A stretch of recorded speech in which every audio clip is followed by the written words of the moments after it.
سیدہ نفیسہ طاہر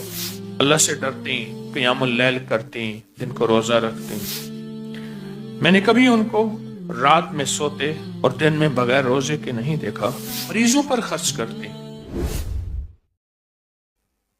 فرمایا کرتی تھی آپ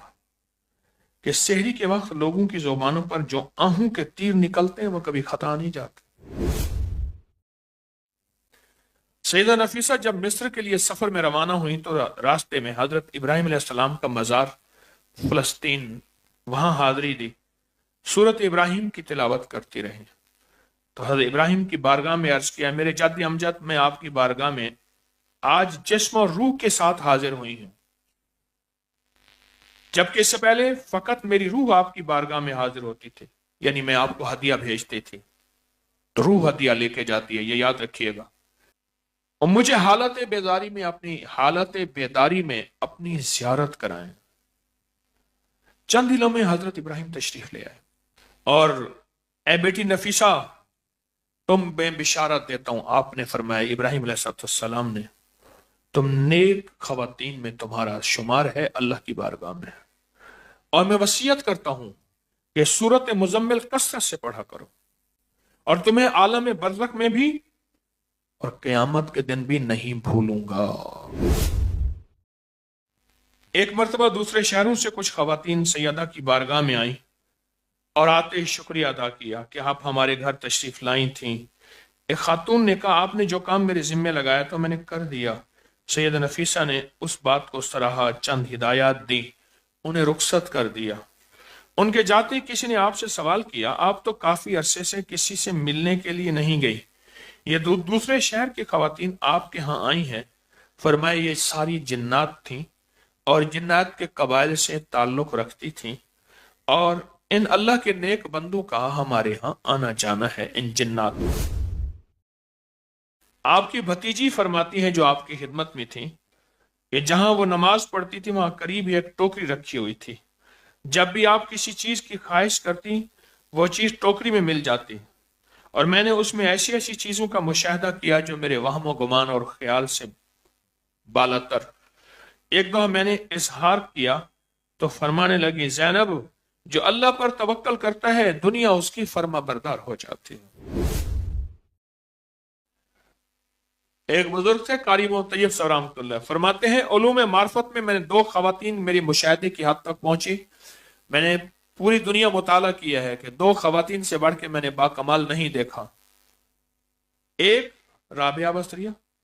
اور دوسرا سیدہ طاہرہ، اور فرماتے تھے یہ سیدہ طاہرہ وہ ہیں جن سے جنات بھی فیض پاتے تھے۔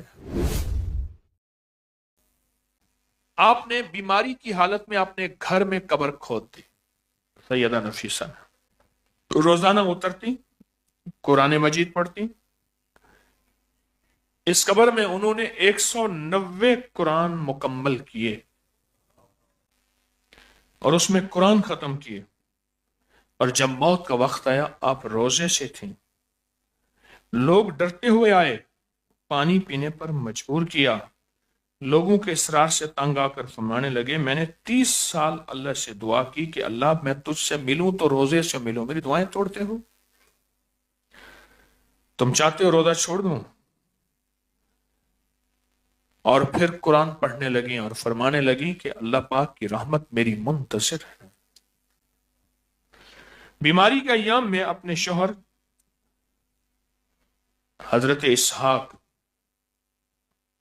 کو خط لکھا، اطلاع ہوئی، قدرت الہی جس روز وفات ہوئی اس روز ان کے شوہر مدینہ منورہ تشریف لے گئے تھے، کیونکہ یہ پہلے مدینہ رہتی تھی، پھر مصر تشریف لے آئیں قاہرہ میں۔ انہوں نے مصر کے لوگوں سے فرمایا کہ میں ان کی میت مدینہ لے جاؤں گا، ہمارا سارا کنبہ، ہمارا سارا خاندان تو بقی مدینہ میں ہے، تو میں لے جاؤں گا وہاں اور بقی میں دفن کروں گا۔ اہل مصر نے عرض کیا کہ آپ ان کی میت کو مدینہ منورہ لے جانے کی بجائے یہیں دفن کریں، مگر سید اسحاق بات نہیں مانی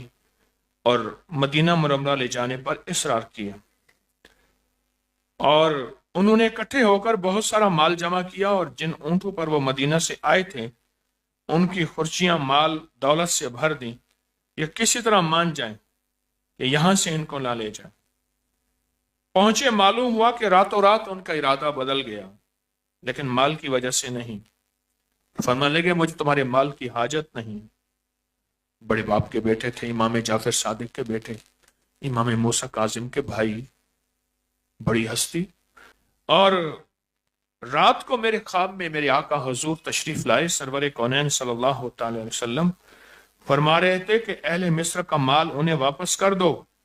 اور نفیسہ کو مصر میں ہی دفن کر دو، اور ان کی برکت سے اہل مصر پر رحمت نازل ہوتی رہیں گی، اور پھر ان کو ان کی وہی کھودی ہوئی قبر تھی اسی میں دفن کر دیا۔ ان لوگوں کے بارے میں فرمایا ہے کہ بھلیا اسی مرنا نہیں، گور پیا کوئی ہور،